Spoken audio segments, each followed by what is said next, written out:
Assalamu alaikum and good afternoon. This is Engineer Aftab Shah with you, and today we are going to study a new series of lecture. In this series, actually, we will be discussing about literary criticism. Very important topic and very skillful topic, actually. Literary criticism. This is what we are going to discuss in this series of lectures. And in our first lecture today, we are going to talk about what is the meaning of criticism and what are the types of criticism, the two major types of criticism. And after that, we will immediately go to the antiquity, the historical background, or the start of the criticism from the available talents of history. So first of all, what is actually a criticism? This is what we will study. Criticism means the ways to study a text, a given piece of text, in order to improve it.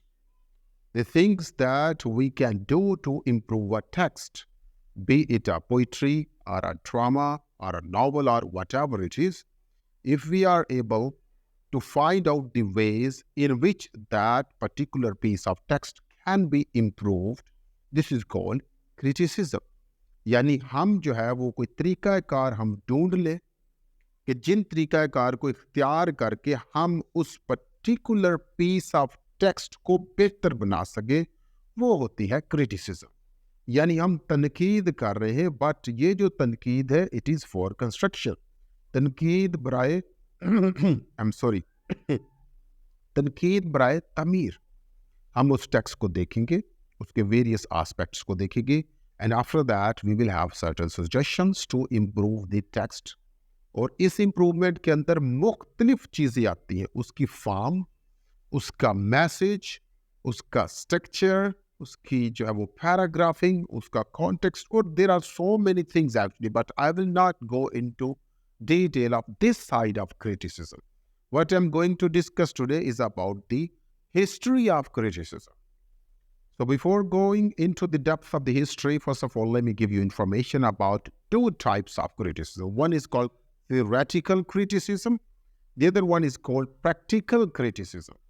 In theoretical criticism, actually, we are studying the rules and the procedures that we follow, especially all the theories of the criticism that we follow to become a critic, that we learn the rules actually. And in applied criticism, we are actually applying those rules to a particular piece of text to improve that text actually. So in theoretical criticism, we are studying, हम उसमें सारी study करते हैं, and in practical criticism actually हम उन सारे rules को जो study किए होते हैं वो किसी पोइट्री के पीस के ऊपर अप्लाई करते हैं, किसी लिटरेचर के ऊपर अप्लाई करते हैं, पीस ऑफ लिटरेचर के ऊपर, ताकि उसको हम बेहतर से बेहतरीन की तरफ लेके जा सकें. So there are actually these two major types of criticism, practical criticism and theoretical criticism. Now let us go to the history of criticism. That is our major topic of this series of lecture.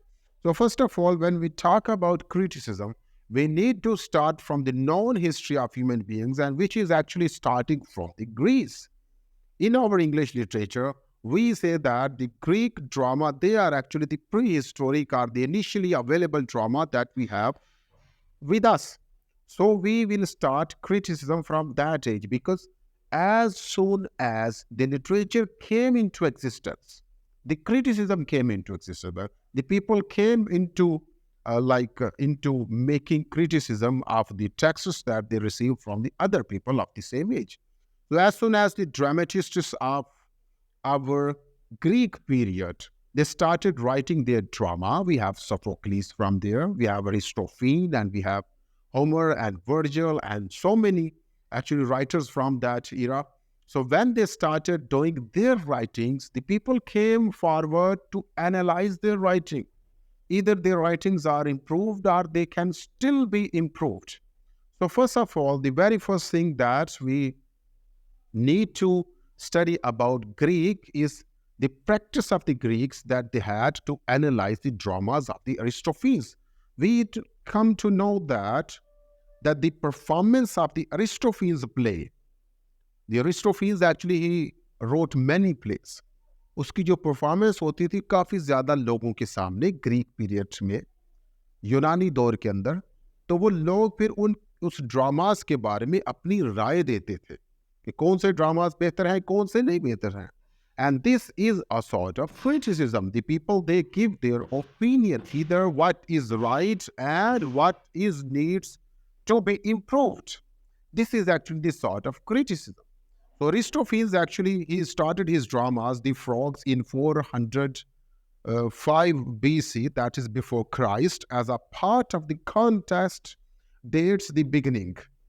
The play was subjected to the judgment of some kind of authority who decides the best play with respect to the certain criteria.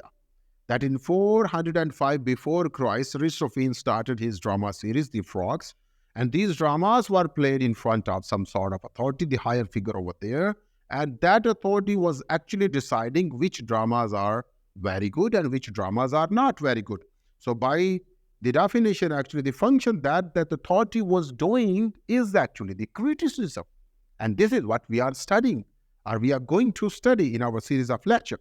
So the authority here is supposed to have given a start to the ongoing debate about the nature and function of literature and introducing the formal study of literary criticism. Actually, you can see all the text which I'm reading on your screen, so that would be comfortable for you to read it and understand it. Here we go to the very first critique of the Greek period. The wonderful guy, the world-renowned guy, he is called Plato. Plato is actually called Aflatun in Urdu. We call him Aflatun. हम उसको Aflatun कहते हैं, but in English we call him Plato. So Plato actually, he lived from 427 BC to 347 BC. And Plato has his own views about drama and poetry. First of all, we will study his works of criticism, and we will come to know, among others, the Ion, Crito, and the Republic. He expressed his ideas that laid the foundation for the many of the pivotal issues of philosophy and literature, including concepts of truth, beauty, and goodness, the narrative of reality, the structure of society, the nature of relation of being, ontology, etc., questions about how we know what we know, epistemology and ethics and morality. In the small text is mentioned all of the works of the Plato that he did, but we cannot say that he did work that were not related to drama or poetry. Of course, he did work according to that. So according to Plato, his main concept was that his doctrine of ideas, also known as his senses, are forms. According to it, ultimate reality is spiritual, which he calls the one. He calls that the ultimate reality is the spiritual reality. But what we are able to see here and there, this is actually not reality. This is an image of reality. For example, you are seeing a chair, a table, and we are seeing so many things. Like you are seeing me, this mobile phone that you're holding in your hand, and the LCD or LED, if you are watching my lecture over LED, you will see these all things, they are actually the image of reality. ये सारी की सारी चीजें जो है ये reality की image, but actual reality is away from it, and that is actually the ultimate, and that is the spiritual. वो जो चीज है वो रूहानियत है, that is the final one. So he says that the ultimate thing is the spiritual one, and he call it the one, and it is composed of ideal forms that exist beyond this world and common human understanding. He says that the actual thing is spiritual thing, and the spiritual thing is not existing around us. It actually exists away from our normal understanding. We cannot understand it. And when he talks about poetry, he says that our physical world is composed of the shadows, replicas, or imitations of these ideal forms. He says that our physical world is not actually a spiritual world. What we can see here and there, this is not the actual world. This is the world which is a shadow, which is a replica, which is something not of real stuff. So he says that this is actually a copy. This is an imitation. So his technique for discovering truth are logic and reasoning. That's why he says that what we are saying is actually not truth. So if we want to go near to truth, we need to use logic and we need to use reason.